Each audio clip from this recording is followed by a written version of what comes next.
welcome to another episode of Splat. My name is Billy Jack. I'm filling in for Chris Slater tonight. I'm with Integrity Shots, Paintball, Airsoft, and Photography. Now I'm going to pass this over to Ed. Ed, how's it going? Pretty good. Who are you with, Ed? I'm with Azodin Paintball. Right on. And where are you located? We're located in Los Angeles County in California. Nice. L.A. Boy, the weather's out there a lot better than here, I bet. That's for sure. We have some really nice plain weather right now. Right. So we're having a good time. Now, do you play at all, or is this something you've got business, or what's going on? No, I do play. I started back in 2002, so I got to see the end of the autococker and automag era. Nice. Got to see the rise of electros. Right, exactly. I bet it's been a heck of a ride since you started playing, and got to see all the changes from space guns to mag fed to airsoft, all that good stuff. Oh yeah. That's great, man. Now, how long you been playing again? Since 2002, so that's going to be about 15 years now. And that is great, dude. I can't imagine players out there I know have been playing forever. You know, we got a lot of dinosaurs out there that are still playing. I love that. That's one thing about this sport I've seen, that it's not necessarily any age. It doesn't stop you until you have to stop, I guess. But that's really cool. Now, I guess, what was the first major gun from a player's perspective? Excuse me? I said, what was the first major gun you played with from a player's perspective? What do you think was the first major gun since you've been playing? First major gun since that I've used? Yeah. Oof.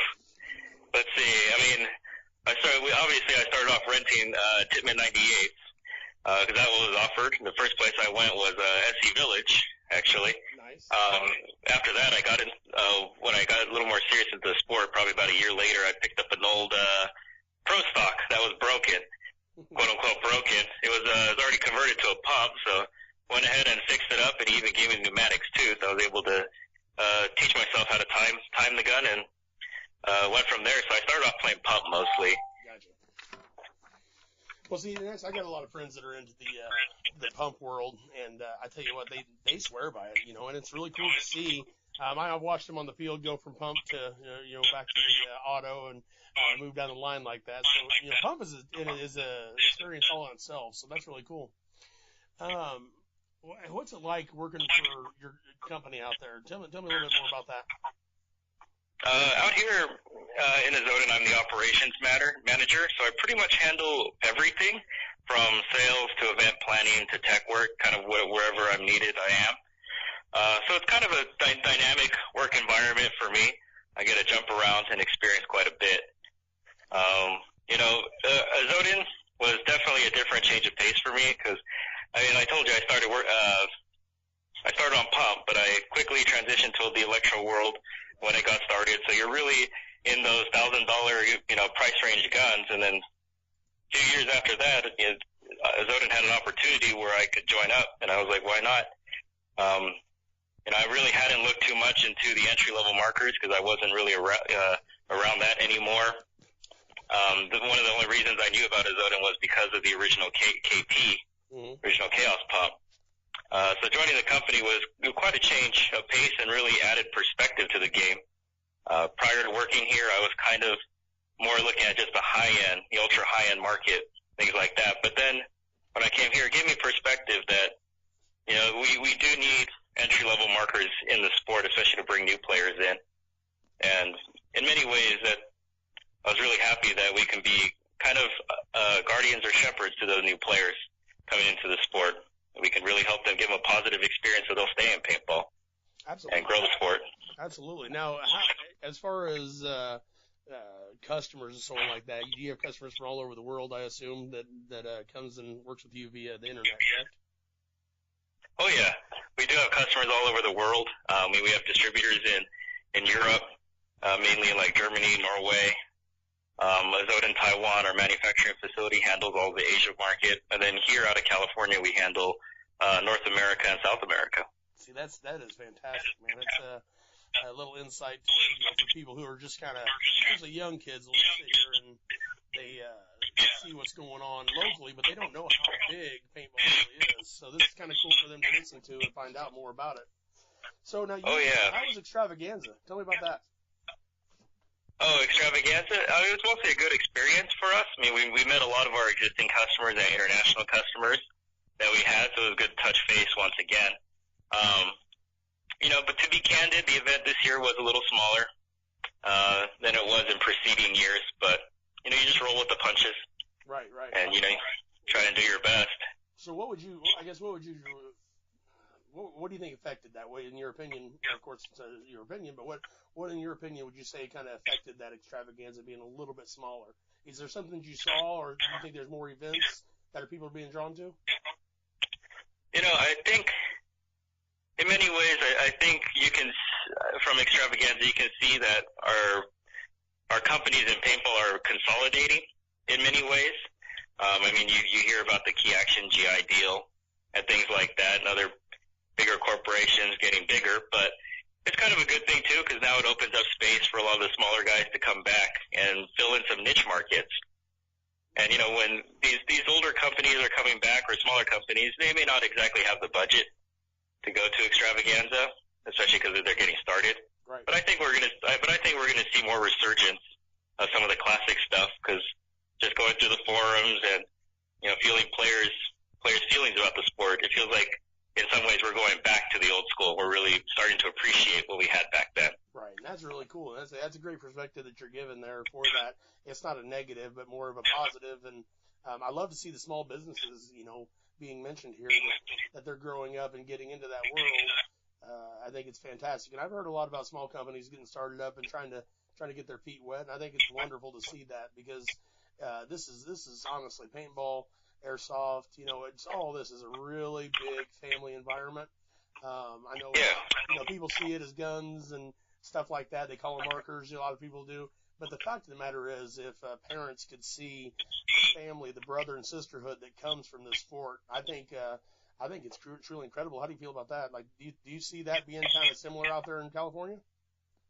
Oh yeah, definitely. I think one of the biggest things for our whole sport, I feel, is when we stepped back from the tournament scene a few years back, where we had like PSP, MPPL, and all these different tournaments. Now we only have one NXL, but we see a lot more events, like on the local level, scenario events, tactical events, and things like that. And I think that's a better place for the sport itself, because like you said, players are going out, they're meeting more people, they're seeing events, and they're actually seeing. Paintball's a lot bigger than they thought it was, and that might be another reason why there may not be as many manufacturers in Extravaganza, because maybe they're spending their budget on going to these events, these local events, smaller events, and actually meeting with the customers directly. Right. I think that's going to be really good to get people more involved, is to meet these bigger names and the manufacturers. I think that's going to make a huge difference. So and you're right. It definitely, when as a player, prior to working in the industry, when you see your favorite manufacturer out there doing tech service or just meeting ingredients, showing off their latest product, it really builds a positive rapport.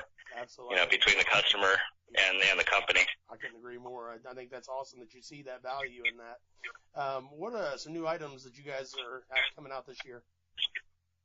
So this year we are actually we're actually making available the Evo 2 and the KPC this year.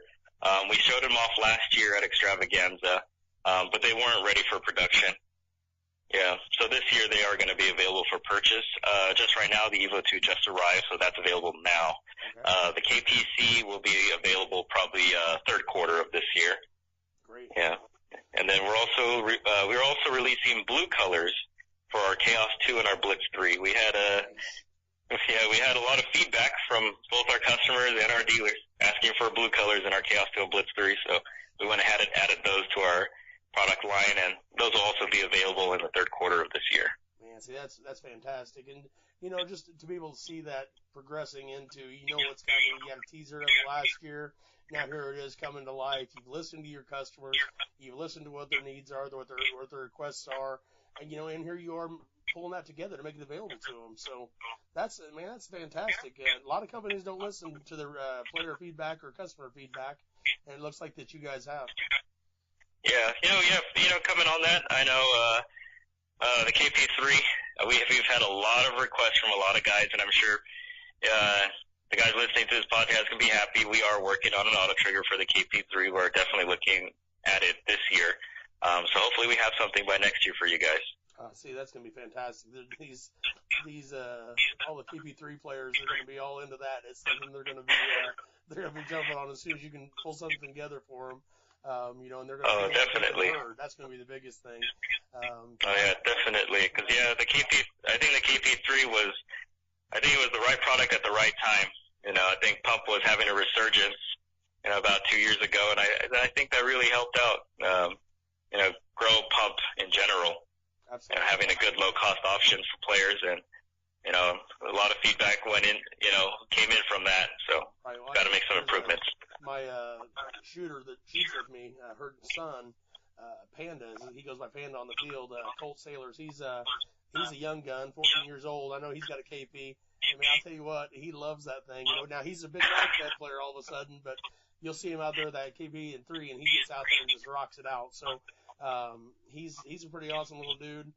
He's going to go somewhere in the world, so he's going to be excited to hear this podcast, I think. I think he's going to be. Oh, yeah.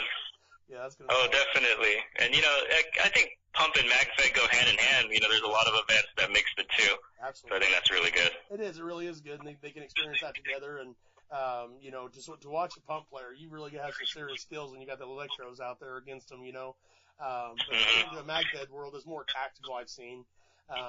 Methodical, you have to be a little bit more sly because of, what you've got going on. So I think you got a good point there. They do go hand in hand, and it's something I love watching them play with each other because that really just grows the sport more and more. So, heck yeah. Who comes up with the designs for some of the markers you guys have? Oh man, the design is more of a collaborative process, I believe, between the U.S. office and the manufacturer in Taiwan. I guess I keep saying manufacturer in Taiwan, but in reality, I think Azodin has a distinct advantage amongst a lot of companies because we actually own the manufacturing facility in Taiwan, and we own the distribution here in the United States. So we control it at all levels, which fantastic. So I think that gives us a unique advantage, and I think that's why it's a collaborative process when it comes up to designs, because we can take the feedback we get here and directly translate that into designs from Taiwan. See, that's fantastic. You really got the pulse on the creation and a lot of input that you can put into it. So I think if players or those who are interested in the company have looked at our history of when we release guns and when we do updates, I think you'll notice in the past 4 years we've done a lot more updates than we ever have in the preceding 4 years when we first started. So you can definitely see that the process is coming together. Absolutely, and it allows us to make some big changes. And I think that's really important to get the to get the growth back in there. And making improvements along the way and making everything great. So, I know I want to get this out. I don't want to forget this. Everybody can go to the website here. I believe what's the website's name? I've got azodin.com, correct? Yep, that's correct. Okay, azodin.com. It's a very interactive. It looks great. I'm looking at it right now to just try to upsell this a little bit so you can I can describe it. It's fantastic. Your graphics on this site are just absolutely amazing. You've got your dealer buttons. You've got the support accessories. It shows the markers that are out there. Great job. I don't know who's your tech person, but they did a fantastic job. I love the look of it. It really incorporates everything. It shows you all the different models and so on like that. So it's impressive and user friendly. I'm sitting here noticing right now it's very user friendly. Yeah, and I think right below the logo in the center of the page from the home page, there's a store as well. If you go to the Azodin store, so you can purchase parts there if you need to. If you're not as comfortable with online interfaces, players are more than welcome to hit us up via email, tech@azodin.com, really easy. Or they can just give us a call at 909-468-3600. They can contact us that way. You can either ask for Ed or John. Absolutely. I'm the operations manager, but you can still ask for me if you want. I'll be more than happy to help you guys out, especially if you have any questions, general questions about paintball.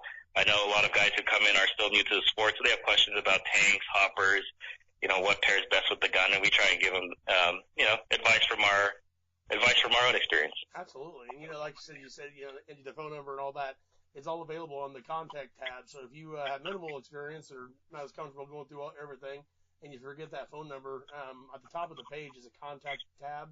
Just click on that, and that'll show you the U.S. contact number. If you're in Asia, you can get that contact number over there. Yep. Emails are all there. So, I mean, like I said, it's really user-friendly. It's pretty simple. There's a tab for Facebook to go to their Facebook page and like their page. So make sure you go to that Facebook, go to their website and click on the Facebook link, and make sure you like that and follow them because they've got some great information coming out, it looks like. Ed, I'm telling you what, I'm really excited to talk about this and see where you're going to go. And it's truly an honor to have you on here. I know you're wrapping your day up in California here shortly, so. Oh, no worries. Yeah, it's a pleasure to be talking with other guys in the industry. It's always fun. Yeah. Yeah, and I'll tell you, it's you're more than welcome to any event out here in Indiana. Obviously, you can just hit us up and we'll get you involved in whatever you want to do anytime you want to travel. I mean, I'd probably wait until spring, but a culture shock today for you out here. Right? It's 40, so it's not bad. What's the temperature? Oh, that's not that bad. What's the temperature out there? Us Californians with the cold, we're kind of wimp stuff, so I'll probably be going out in the sweater, but right. It's all good. Yeah, I'm normally around 50 degrees. I'm in shorts and a t-shirt, but it's just for fun. But all right, man, that's really cool. And it's is there anything else that you want to throw out there? Any shout outs? Any you want to mention anything else? No, we're all good, but I do want to give a shout out to Mad Matt's out there, for hooking us up with you guys. He was kind of the liaison to get us in contact, and we just want to thank him for being a great dealer for us. That's awesome. Yes, Mad Matt's down there is in Matt, I'm sorry, buddy, I'm forgetting where you're located at. His shop is in. That's terrible. Me and Matt are friends. Matt Hempstead is a great guy. I'm just terrible with this memory thing. I'm gonna cut this all out right here. I'm not gonna lie. No, this didn't exist. This didn't exist. Matt's not gonna be mad at me. We'll just edit in later, Right. Just all of a sudden cut out, be really quiet, and then you just gonna say that part. Absolutely, no. Matt, it's over at 721 South Broadway Street, Greensburg, Indiana. You can visit his store and see some of the great products that we're talking about here. Matt Hempstead's the owner of the business, a good friend of mine. I just want to make sure I got his address right. It's 721 South Broadway Street, Greensburg, Indiana. You can call him at 812-614-0188. And make sure you stop and say hi and you heard about him on the podcast. Ed, I'll tell you what, it is truly a pleasure talking to you.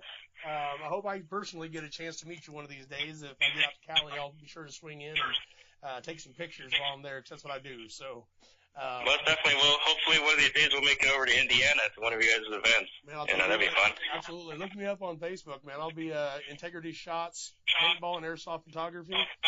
Make sure you look that up and like it, follow it, and message me when you're coming to town, because we can take care of you when you get here. Oh, will do. Awesome, Ed. Well, I'm going to throw out just a reminder, check out the Splat Paintball Podcast Facebook page. There you can find the list of upcoming events and all the previous casts. Ed, once again, thank you, and I really hope you have a great day. You too. Thank you so much for having me. You have a good one. You too, buddy.